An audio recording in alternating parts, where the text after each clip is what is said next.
طبعا هذا الفيديو ما بعرف اذا بدي اموت اضل عايش، لكم مثل شايفين الحمد لله على كل شيء.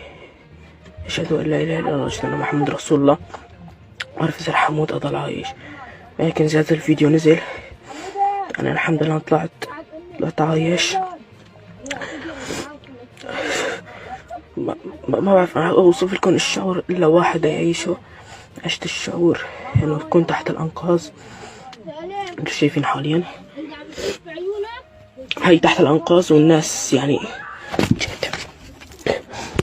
اكتر من يمكن عيالتين 3-4 عيال، نحن وعيلتي 80 والجيران تبعتنا. الله يعين. هزة ارضية فيها ما بعرف شو بدي اوصف لكم. رجعت